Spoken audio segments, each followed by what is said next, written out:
अस्सलामु अलैकुम वरहमतुल्लाहि वबरकातुहू। मोहतरम भाइयों, बुज़ुर्गों, दोस्तों, आप देख रहे होंगे वीडियो काफ़ी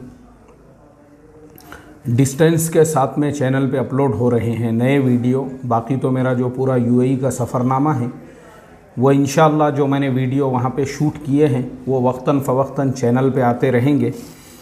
असल में गुजरात से मेरा यूएई का सफ़र हुआ। तबीयत मेरी अभी भी जो है ना पूरी तरह से मेरे तबीयत में अभी भी बशाशत नहीं पैदा हुई है। बुखार और वो जो कमज़ोरी है उसके असरात अभी भी है, क्योंकि मैं यूएई से आगे रशिया जाने वाला था। मुझे रशिया की दावत थी, मेरा वहाँ का टिकट था, मेरा वहाँ का वीज़ा था, मेरी सारी प्रोसेसिंग कंप्लीट हो चुकी थी, लेकिन मैं यूएई से वापस आ गया। उसका सिर्फ यही रीज़न है कि मेरी तबीयत जो है वो साथ नहीं दे रही थी, वरना अभी जो रशिया के वॉर के हालात है उससे हमको कुछ लेना देना नहीं है। हम लोगों का टिकट वगैरह पहले से बना हुआ था, लेकिन ऐसे हालात की वजह से देखो मुझे जो है दरमियान में ही मेरा सफ़र जो है वो मौकूफ़ करके वापस इंडिया आना पड़ा।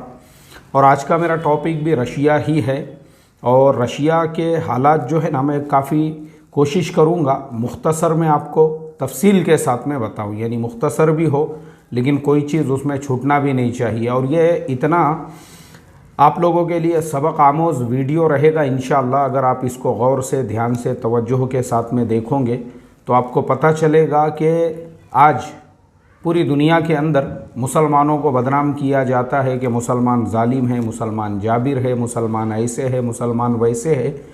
और ऐसे ही डोनाल्ड ट्रंप जब भी अपनी कोई स्पीच देते थे वो इस्लामिक रेडिकल, इस्लामिक टेररिज्म की बात किया करते थे। लेकिन असल टेररिस्ट कौन है?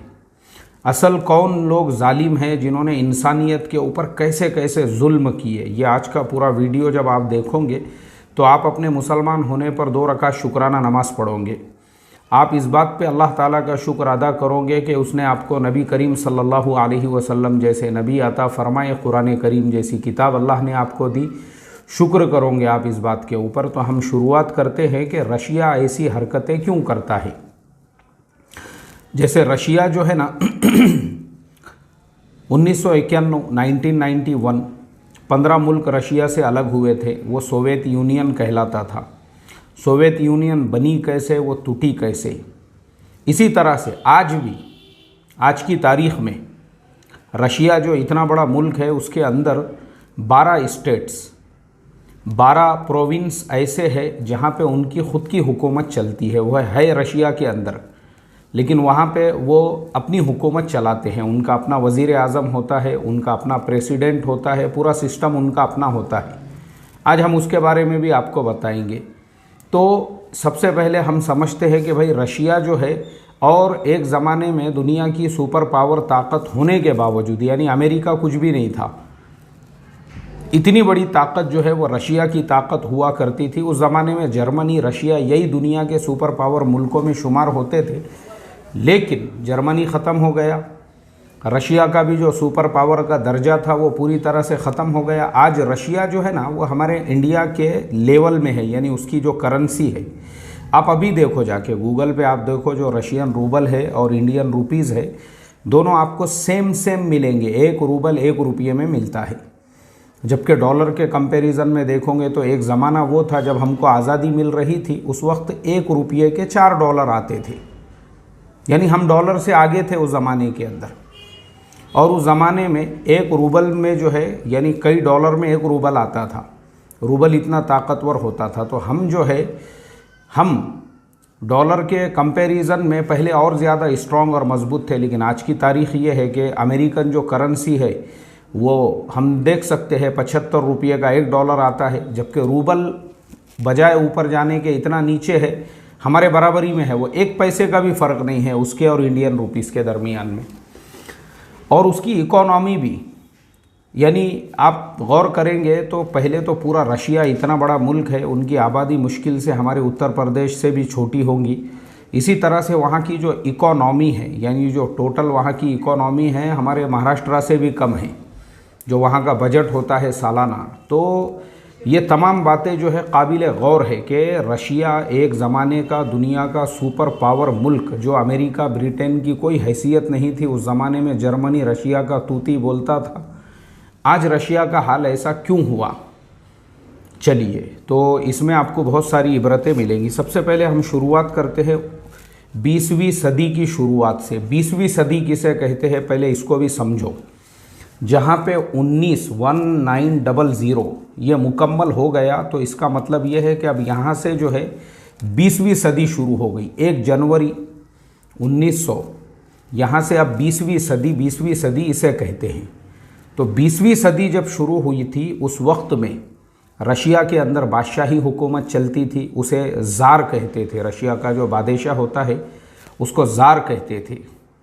और जो ज़ार की हुकूमत थी उस वक्त में रशिया के हालात ऐसे थे कि इकोनॉमिकली जो है उस ज़माने में भी वो एक कमज़ोर मुल्क था। खेती बाड़ी में काम किया करते थे लोग, और इतने बुरे हालात थे कि जो मालदार लोग हैं उनके पास तो बहुत माल था, और जो गरीब है बेचारे, तो पुरानी तस्वीरें अगर आप देखोगे, क्योंकि मेरे पास उतना टाइम नहीं है उतने डिटेल्स में आप लोगों को जो है ना वीडियो पूरा एडिट करके वो डाउनलोड अपलोड करने के लिए, मैं खाली बोलता रहूँगा, बाद में आप गूगल पे सब देखते रहना कि बैलों की बजाय, जैसे हमारे यहाँ पे गांव खेड़ों में, हमारे बचपन में मैं भी जाता था खेत में, तो मैंने भी देखा हुआ हूँ जब नांगर मारते हैं खेत के अंदर और जब हल चलाते हैं, हल के लिए ख़ास तौर पे बहुत ताकत लगती है, तो क्या करते थे, अड़ोस पड़ोस के ऐसे 5-6 बैल जो है 2-4 किसानों के जमा करके ऐसा 1, 2, 3, 4 ऐसे समझो 8-8 बैल मिलकर जो है ना वो हल को खींचते थे। वो ज़माने में ट्रैक्टर वगैरह का इतना चलन नहीं था, तो वो जो हल होता था उसको इतनी ताकत लगती थी कि उसको 8 बैल एक साथ में मिल के खींचते थे, तब जाके वो हल मारा जाता है खेत के अंदर। अब रशिया के अंदर वो ज़माना ऐसा था कि इंसानों को ऐसा बैलों की जगह पे लगाया जाता था, और वो जो बेचारे इंसान होते थे वो उस तरीक़े से जो है खींचते थे हल को, और फिर जो है खेत के अंदर अनाज बोया जाता था, और इस तरीक़े से वहाँ की इकोनॉमी चलती थी। और जो करोड़पति पैसे वाले लोग हैं वो दिन ब दिन पैसे वाले बनते जा रहे थे। उसी ज़माने के अंदर जर्मनी में कार्ल मार्क्स, आप लोगों ने सुने होंगे ना, मार्क्सवादी कम्युनिस्ट पार्टी, और तो कार्ल मार्क्स का नाम तो सुने होंगे आपने। कार्ल मार्क्स ने लोगों को कम्युनिज़्म का एक नज़रिया दिया, और उसने ये कहा कि भाई ये जो कैपिटलिज़म है ये दुनिया को बर्बाद करने वाला है, कि इसके अंदर क्या हो रहा है, कुछ लोग तो करोड़पति, अरबपति, खरबपति बन रहे हैं, और बाकी जो है गरीब, वो गरीब के गरीब रह रहे हैं। बाप गरीब था, बेटा गरीब है, दादा भी गरीब थे, नवासा भी गरीब है, नाना भी गरीब है, यानी पूरी नस्लें जो है वो गुर्बत में ज़िंदगी गुजार रही है। तो उसके ख़िलाफ़ उन्होंने कम्युनिज़्म का एक नज़रिया दिया ताकि दुनिया में सब लोग जो है बराबर रहे, मसावात के दर्जे में रहे। अब रशिया का जैसे मैंने आपको बताया कि 20वीं सदी शुरू हो चुकी थी और वैसे ही हालात थे वहाँ पे। अच्छा, कार्ल मार्क्स ने वो जो नज़रिया दिया था, कार्ल मार्क्स के उस नज़रिया देने के पीछे एक और वजह भी थी, खाली रशिया मसला नहीं था। अब जैसे हम अमेरिका को देखते हैं, देखो इसमें गौर करने वाली बातें ये है कि ये सब लोग क्रिश्चियंस हैं। रशिया के अंदर भी जो है पूरी क्रिश्चियनिटी थी, ऐसे ही अमेरिका, वहाँ पे हुकूमत करने वाले भी सब क्रिश्चियंस थे। लेकिन गौर करने वाली बात है कि जुल्म कितना था, कि उसी अमेरिका के अंदर इतना जुल्म था। ये जो ग़ुलामी है, ग़ुलामी अभी तक थी वहाँ पे, आज से 50, 60, 70 साल पहले तक, यानी सेकेंड वर्ल्ड वॉर के पहले तक अभी तक थी वहाँ ग़ुलामी। ये जो बेचारे जो जितने काले आपको अमेरिका में नज़र आते हैं ना, वो अमेरिका में कहाँ से गए वो काले, क्योंकि अमेरिका जो है वो कालों का मुल्क तो है नहीं, वो तो सब अफ्रीकन हैं। तो ये बेचारे अफ्रीका के जो काले हैं उन लोगों को भर भर के जहाज़ों में भर भर के जो है अमेरिका ले जाते थे, वहाँ पे उनसे गन्नों की खेती कराते थे खेतों में, यानी वो ग़ुलाम ही थे। उनको सिर्फ 2 वक्त का खाना दिया जाता था, और ये वो लोग देते थे जो आज मुसलमानों को कहते हैं कि मुसलमान सबसे ज़्यादा जालिम है, और मुसलमान रेडिकल इस्लामिक टेररिज्म की जो डोनाल्ड ट्रंप बात करता है ना, उसके बाप दादाओं ने इस तरीके से जुल्म किया है वहाँ पे कालों के ऊपर। उनको इस तरह से पूरी ज़िंदगी सिर्फ 2 वक्त का खाना भी और कपड़े भी बराबर नहीं दिए जाते थे। यहाँ तक के बाज़ काले तो ऐसे भी थे बेचारे जो पढ़ लिख के जो है ना हायर एजुकेटेड बने, उनको भी धोखे से उनको भी, एक कहानी मैं पढ़ रहा था कि एक जो काला है बेचारा वो वकील था, और उसको किसी ने कहा कि भाई फलाने जो किसान हैं, एक गोरे किसान, उनका कुछ मसला है और वो आपसे बात करना चाहते हैं। वो बेचारे को लेकर गए एक कैफेटेरिया में, उसको जो है बेहोशी की दवा पिलाए, गाड़ी में डाल के दूर जंगल में पता नहीं कहाँ लेकर चले गए। और उसके बाद उसको भी गन्ने के खेत में, यानी वो वकील जो एडवोकेट था, 36 साल तक वो खेत के अंदर काम करता रहा। इस तरह का जुल्म और सितम इन कौमों ने किया जो आज ह्यूमन राइट्स के बड़े बड़े ऑफिस खोल के बैठे हुए हैं, मानव अधिकार और जो है हुकूक इंसानी के जो लोग आज ऑफिसेस और बड़ी बड़ी बिल्डिंगें और यूनाइटेड नेशन लेके बैठे हुए हैं ना, ये मैं आपको उनकी रियलिटी बता रहा हूँ। इतना जुल्म था अमेरिका के अंदर, तो ख़ास तौर पे जो पैसे वाले हैं, बस वो पैसे वाले दिन ब दिन आगे बढ़ रहे थे और गरीब से गरीब बदतरीन हो रहा था। और जो काले लोग हैं वो ग़ुलाम, अभी भी उनके ग़ुलाम थे, अभी भी उनकी बांदियाँ थीं। इस तरह के हालात थे अमेरिका के अंदर। फिर आते हैं हम यूके, ब्रिटेन वगैरह पे, तो ये जो यूरोप के मुल्क है, इनकी हालत जो है भेड़ियों की तरह से थी, जो भूखे वुल्फ्स होते हैं, हंग्री वुल्फ्स, यानी जो भूखे भेड़िए होते हैं, उस तरीके से फ्रांस है, जर्मनी है और पुर्तगाल है और इंग्लैंड है, इन लोगों ने दुनिया के बाकी हिस्सों पे कब्जे कर के जो है ना, वो मुल्कों को कैप्चर की अपने अंडर में। इटली वगैरह वगैरह सारे मुल्कों ने अफ्रीका के मुल्कों पे कब्ज़े, एशिया के मुल्कों के ऊपर कब्ज़े, अपने मुल्क छोड़ के ये मुल्कों पे। और फिर बाकी के जुल्म सितम तो आप जानते ही है कि किस तरह से ये लोग जहाँ पे भी गए उन मुल्कों को पूरी तरह से इन्होंने लूट लिया। तो ये खुद लुटेरे हैं, ये खुद डाकू है, ये खुद दुनिया के सबसे बड़े आतंकवादी और टेररिस्ट है। लेकिन उसके बावजूद आज जो है ये पूरी दुनिया के सबसे महज़ब और मॉडर्न और हायर एजुकेटेड और हुकूक इंसानी और पता नहीं क्या क्या लेके बैठे हुए हैं। तो कार्ल मार्क्स जो है, उन्होंने भी ये जो नज़रिया पेश किया था, वो इसीलिए उन्होंने कहा भाई पूरी दुनिया में ये बदअमनी फैली हुई है पूरी दुनिया के अंदर ये जो बदअमनी फैल गई, कुछ लोग बड़े और बाकी लोग गरीब, और जो पैसे वाले हैं उनके कारखाने चल रहे हैं, उनकी ट्रेनें चल रही है और सब कुछ, और बेचारे गरीब जो है वो एक वक्त के खाने के मोहताज है। तो इसके लिए उन्होंने जो है कम्युनिज़म का नज़रिया पेश किया। और उसी ज़माने के अंदर जो लेनिन है, व्लादिमीर लेनिन, वो रशिया के रहने वाले थे। तो कार्ल मार्क्स का नज़रिया उनके दिल को लग गया। उन्होंने कहा कि नहीं, ये नज़रिया बहुत ज़बरदस्त है, ये नज़रिया हम जो है रशिया के अंदर लागू करेंगे। और रशिया में ऑलरेडी बगावत का माहौल, ये गुर्बत से, फाके से, इफलास से सबसे परेशान आके लोग जो है रोडों पे, रास्तों पे 1917 की क्रांति उसे कहते हैं रिवॉल्यूशन ऑफ 1917। उस ज़माने के अंदर जो है ज़ार को किसी ने गोली मार दी, ज़ार का पूरा ख़ानदान यानी जो रशिया के बादशाह थे वो ये हो गया, ख़त्म हो गया। और उसके बाद पूरे मुल्क का जो कंट्रोल था वो कम्युनिस्ट लोगों के हाथ में आ गया।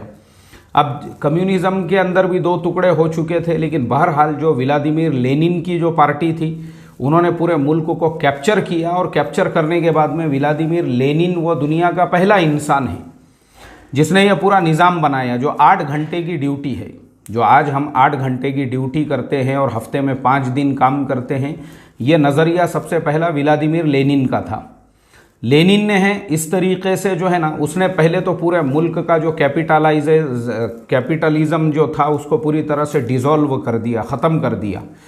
और उसने कहा कि पूरे मुल्क की जितनी भी प्रॉपर्टीज़ है, जितने कारखाने हैं, जितने खेत है, जो कुछ भी है वो सब जो है हुकूमत का है, लोगों का कुछ भी नहीं है। जो कुछ भी है वो हुकूमत का है। और बाकी पूरे मुल्क के जो लोग हैं वो हुकूमत के ज़मीनों पे खेती करेंगे और हुकूमत के कारखानों में काम करेंगे। और कारखानों में काम करेंगे तो पहले ऐसा था, जो कैपिटलिज़म का जो ज़माना था, ज़ार के ज़माने में लोग 12-12 घंटे कारखानों में काम करते थे, फिर उनको बराबर से खाना नहीं मिलता था। रशिया में आज भी वो सारी झोपड़पट्टियाँ वगैरह जो है ना, उसके निशानात मौजूद है, जो उस ज़माने में एक एक कमरे के अंदर 10-10, 15-15 लोग रहते थे और किस तरह से जानवरों की तरह से वो लोग ज़िंदगी गुजारते थे। उनको बराबर से खाना नहीं मिलता था, उनके लिए दवाओं का किसी चीज़ का इंतज़ाम नहीं होता था, ये तमाम बातों की वजह से। तो फिर क्या हो गया, व्लादिमीर लेनिन ने जो है अपने ही ज़माने के अंदर फिर उसने ये जो 15 मुल्क है, ये जो 15 मुल्क है ना, सोवियत यूनियन जो बनाई है ये व्लादिमीर लेनिन ने बनाई थी। उसने ये 15 मुल्कों को अपने साथ में लिया। उसने कहा कि देखो, जब अमेरिका यूनाइटेड स्टेट्स हो सकता है तो हम लोग जो है यूनियन क्यों नहीं बना सकते हैं। तो इसके लिए उन्होंने एक यूनियन बनाई। और ये 15 मुल्क पहले अलग अलग मुल्क थे, ऐसा नहीं है कि ये जो 15 मुल्क है ये वो थे, क्या कहेंगे उसको, यानी ये 15 मुल्क जो है रशिया से ज़बरदस्ती आज़ाद नहीं हुए थे, ये पहले से ही अलग अलग मुल्क ही थे, लेकिन रशिया ने इनको सबको लेकर जो है एक यूनियन बनाया, सोवियत यूनियन। और वो यूनियन बनने के बाद में कहा कि देखो हम सब साथ में मिलकर चलेंगे तो तरक्की करेंगे।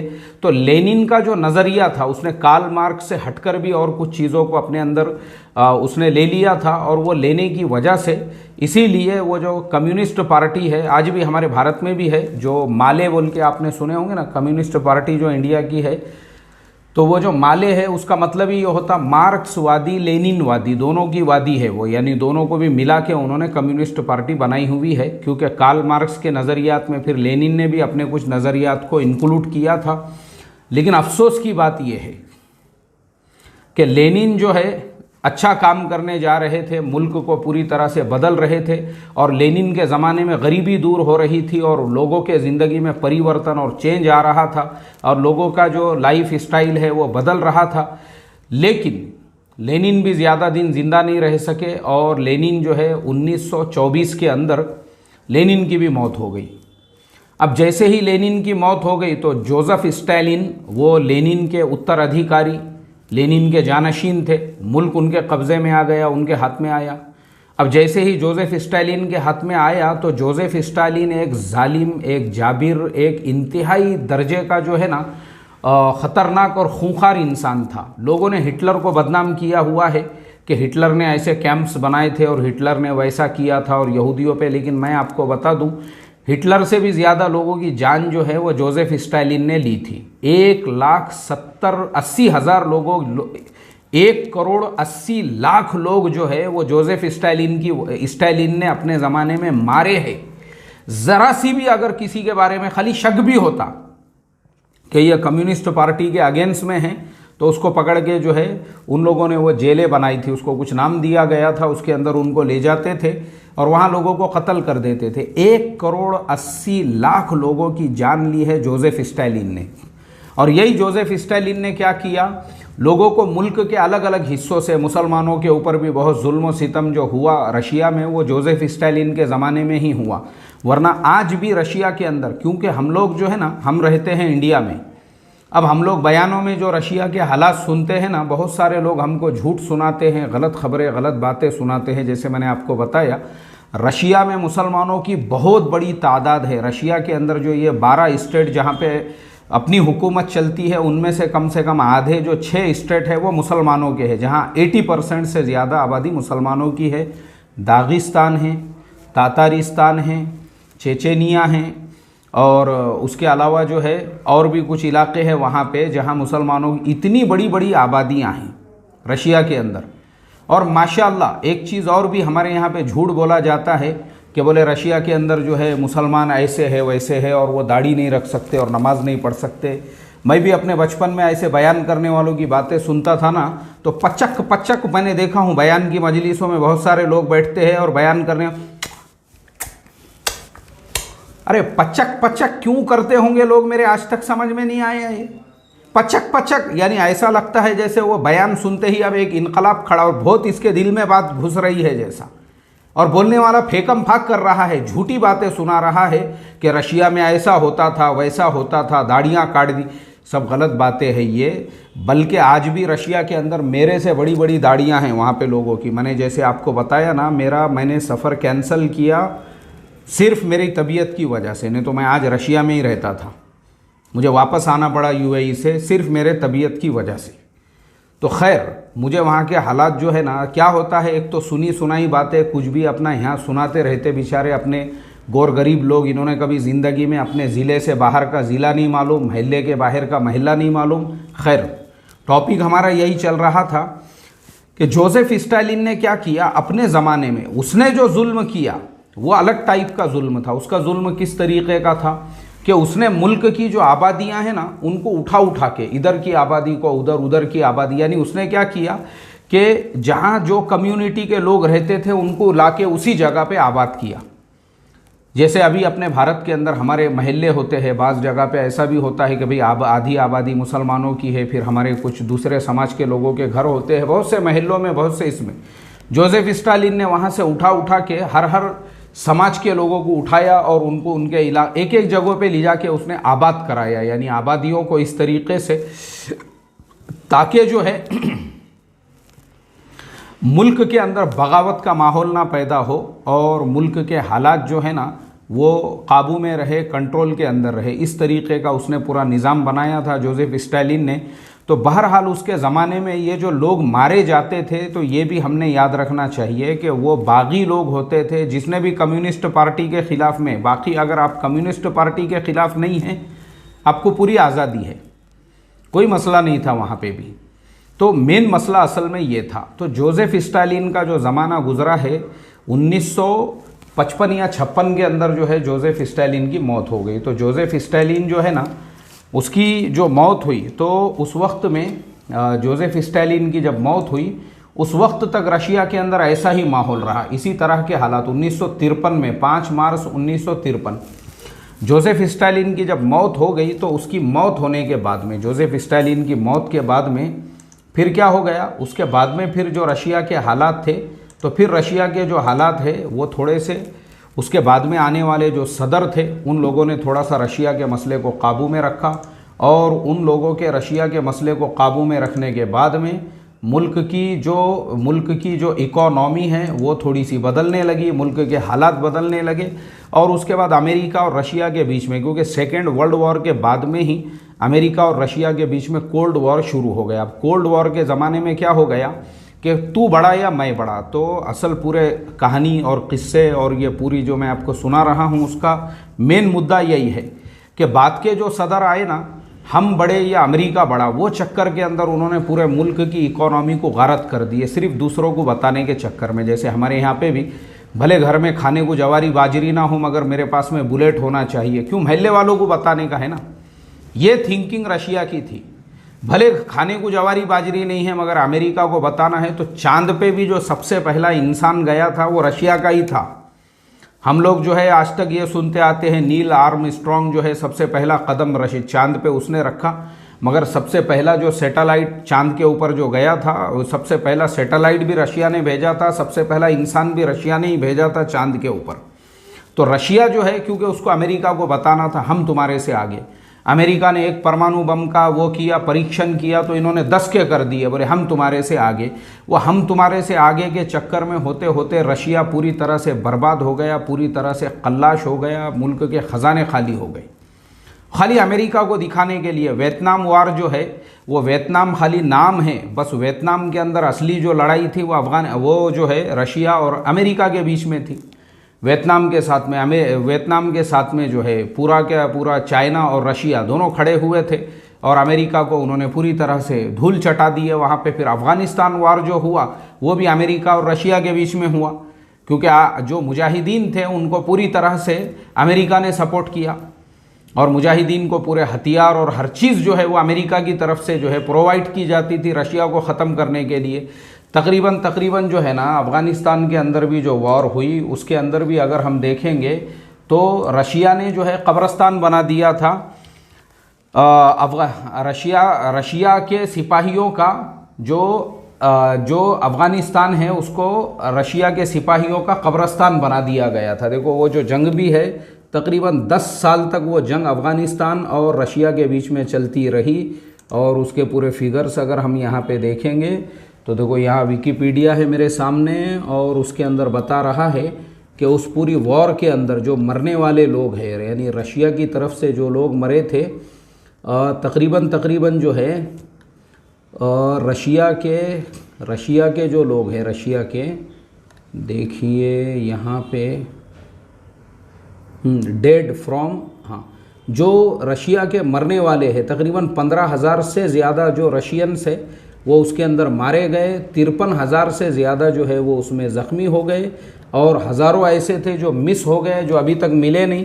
उसके अलावा 500 से ज़्यादा एयरक्राफ्ट और 350 से ज़्यादा हेलीकॉप्टर्स और 150 से ज़्यादा टैंक्स और 1300 से ज़्यादा जो है APC IFV और इसी तरह से 450 जो है दूसरे गन्स और क्या क्या, इसी तरह से 11,500 जो है वो उसके जो टैंकर होते हैं, जो टैंकर रन गाड़े, और इसी तरह से उनके जो ये थे इसी तरह से 26,000 जो है ना उससे ज़्यादा जो मारे गए उसके अंदर रशियंस। तो रशिया को पूरी तरह से अफ़गान वॉर ने भी बर्बाद कर दिया। इसीलिए उसके सिर्फ 2 साल के बाद में ही रशिया पूरी तरह से टूट गया, ख़त्म ही हो गया रशिया। तो रशिया फिर 1991 में ये सारे मुल्कों ने, जब गोर्बाचोफ रशिया के वो बने, प्रेसिडेंट बने, तो उन्होंने कहा भाई हम बाकी लोगों को आज़ादी देंगे। जैसी आज़ादी मिली तो ये 15 मुल्क जो थे इनके अंदर बगावत शुरू हो गई। इन मुल्कों ने जो है धड़ल्ले से लिखना शुरू किया, भाई हमको आज़ादी दो, हमको रशिया के साथ में नहीं रहना है। तो सबसे पहले ये 3 मुल्क आज़ाद हुए, लेत्विया, इस्टोनिया और ये 3 मुल्क जो है ना ये आजू बाजू के ही 3 मुल्क हैं। तो ये तीनों मुल्क आज़ाद इसलिए हुए क्योंकि ये तीनों मुल्क पहले आज़ाद ही थे, लेकिन सेकेंड वर्ल्ड वॉर के टाइम पे इसको ज़बरदस्ती अपने कब्ज़े में लिया गया था। ये 3 मुल्क जो है आज़ाद जब हो गए, उसके बाद में बाकी के बचे हुए जो 12 मुल्क है उसमें यूक्रेन भी था, उसमें बेलारूस भी था, फिर उसमें ये हमारे सारे मुल्क है, आर्मेनिया, अज़रबैजान है, उज़्बेकिस्तान, अफ़गानिस्तान, तुर्कमेनिस्तान। ये अफ़गानिस्तान तो पहले से अलग था, तुर्कमेनिस्तान, उज़्बेकिस्तान, किर्गिज़िस्तान, कज़ाकिस्तान और ताजिकिस्तान वगैरह वगैरह सारे मुल्क। फिर उसके बाद में 8 दिसंबर 1991 को ये 3 मुल्क लेथविया, इस्टोनिया, लेथुविनिया, ये 3 मुल्क पहले आज़ाद हुए। और उसके बाद में 26 दिसंबर 1991 को फिर ये बाकी के भी सारे मुल्क आज़ाद हो गए, यानी सारे मुल्कों को अलग अलग दर्जा मिला और जो सोवियत यूनियन थी उसके टुकड़े टुकड़े हो गए। लेकिन उसके बाद में भी इतने हालात के बावजूद भी रशिया के इतने बुरे हालात हो गए थे यानी व्लादिमीर पुतिन के आने तक, कि रशिया हमारे से भी ज़्यादा गुर्बत के हालात की ज़िंदगी, यानी लोग रशिया में रोटियों को परेशान थे उस ज़माने के अंदर। मुझे एक बात याद आती है, हमारे मौलाना यूनुस साहब रहमतुल्लाह अलैह के सामने बैठ के मैंने ये सुना था। हमारे मौलाना ने, ये बात है 1996 की, और मैं चिल्ले की जमात में चल रहा था बम्बई में, और मौलाना की भी उस वक्त में बम्बई के अंदर ही थे, मेरे ख्याल से खार मरकज़ के अंदर हफ्तेवारी इज्तिमा में मौलाना ने ये बात बोले थे और मैं सामने बैठा हुआ था। मौलाना ने कहा था, देखो आज से 70-80 साल पहले एक आवाज़ लगी थी, जो आवाज़ थी हज़रत मौलाना इलियास साहब रहमतुल्लाह अलैह की, कि मुल्क व माल से कुछ नहीं होगा, जो कुछ भी होगा एक अल्लाह से होगा। आवाज़ कमज़ोर थी, लेकिन अल्लाह ने हज़रत मौलाना इलियास साहब रहमतुल्लाह अलैह की आवाज़ को पूरी दुनिया में, दुनिया के चप्पे चप्पे में, दुनिया के कोने कोने में पहुँचा के रहा। और आज मौलाना इलियास साहब रहमतुल्लाह अलैह की आवाज़ पूरी दुनिया में पहुंची हुई है। आज पूरी दुनिया के अंदर ये दावत की मेहनत चल रही है। ऐसे ही उसी ज़माने के अंदर एक और आवाज़ लगी थी, वो आवाज़ थी जोसेफ स्टालिन। मैंने कहा ना कि 24 में जो है लेनिन मर गया था, लेनिन के मरने के बाद में स्टालिन ने ज़्यादा जुल्म किया, और उसकी आवाज़ क्या थी कि खुदा से कुछ नहीं होगा, जो कुछ भी होगा वो चीज़ों से होगा, मुल्क व माल से होगा, कारखानों से होगा, और जो कुछ भी होगा वो ताकत से होगा। मौलाना बोलते थे, बोले देखो जिसने ये आवाज़ लगाया था चीज़ों से होगा, मुल्क व माल से होगा, आज हम देख रहे हैं वो मुल्क रोटियों को मोहताज है। बिल्कुल सही बात थी। आज वहाँ पे जो है, यानी जिन्होंने ये कहा खुदा से नहीं होगा, उनका मुल्क पूरी तरह से बर्बाद हो गया, टुकड़े टुकड़े हो गए, पूरी यूनियन टूट गई उनकी। और मौलाना इलियास साहब ने कहा था कि चीज़ों से कुछ नहीं होगा, एक अल्लाह से होगा। आज अल्लाह ने उनकी बात को हम देख रहे हैं अपनी आँखों से। अभी मैं गुजरात के सफ़र पे था, असल में मैंने बताया आपको मेरी तबीयत ठीक नहीं है, वरना गुजरात के सफ़र की कारगुजारी बाकी है, जिसमें हमारे बम्बई के एक साथी भी मेरे साथ में थे। उन्होंने बताए कि 2700 उलामा आज की तारीख़ में साल में अल्लाह के रास्ते में चल रहे हैं। 2700 उलामा, तो आप सोच सकते हैं कि 2700 जब उलामा चल रहे हैं तो आम लोग कितने चल रहे होंगे। ये हल है, ये खुदा का निज़ाम है, ये अल्लाह का निज़ाम है ये। खैर, तो उसके बाद में अब जब पुतिन का ज़माना आया तो रशिया थोड़ा सा बिल्डअप होने लगा, तो पुतिन ने 2014 में क्रीमिया पे कब्ज़ा कर लिए, तो उसको G8 में से निकाल दिया गया, और इसी तरह से बहुत सारी पाबंदियां लगाई गई। उसके बाद अब जो ज़बरदस्ती यानी रशिया अपने माजी से इबरत हासिल करने को तैयार नहीं है। और मैं आपको ये कहता हूँ गारंटीड कि इंशाअल्लाह अब अगर समझो रशिया टूटा तो ये जितने भी 8 मुल्क है, 8 मुल्क जैसे दागिस्तान है, तातारिस्तान है, चेचेनिया है, और ये सारे मुल्क जो 12 मुल्क है, ये 12 क्या 12 मुल्क जो है ना, अब इंशाअल्लाह ये भी आज़ाद होंगे। क्योंकि मैं वहीं दागिस्तान ही जाने वाला था रशिया के वीज़ा पे, इंशाअल्लाह हो सकता अल्लाह ताला ने जो है, मैं अभी मेरी तबीयत की वजह से नहीं गया, लेकिन अब आइंदा जो है कभी मुझे मेरा अगला जो सफ़र रहेगा, बजाय रशिया के वीज़ा पे हम डायरेक्ट दागिस्तान के वीज़ा पे सफ़र करेंगे इंशाअल्लाह, कोई मसला नहीं है। तो मैं बस अल्लाह ताला से यही दुआ करता हूँ कि ये पूरा वाक़या जो मैंने आपको सुनाया है, अल्लाह ताला इससे हम तमाम को इबरत हासिल करने वाला बनाए, और अल्लाह तबारक व ताला हम तमाम को इस चीज़ का फ़हम और बसीरत अता फ़रमाए कि देखो जो कुछ भी होता है एक अल्लाह के करने से होता है, करने धरने वाली ज़ात एक अल्लाह की है। और इसी तरह से दूसरी इबरत हमको ये हासिल करने वाला बनाए कि इंसान ने अपनी औकात में रहना चाहिए, ना कि दुनिया को बताने के चक्कर में जो है अपने आप को बर्बाद करना चाहिए। और तीसरी चीज़ जो मैंने बताया कि खाली मुसलमानों को बदनाम किया जाता है कि ये ऐसे है और वैसे है, जबकि सबसे ज़्यादा जालिम वो लोग हैं जो आज अमन के आलम बरदार बन के बैठे हैं। बस अल्लाह हमको इसकी समझ और इसका फ़हम और इसकी बसीरत अता फ़रमाए। अस्सलामु अलैकुम व रहमतुल्लाहि व बरकातहू। आखिर में दुआओं की दरख्वास्त है, मेरी सेहत के लिए भी आप लोग दुआ फरमाएं।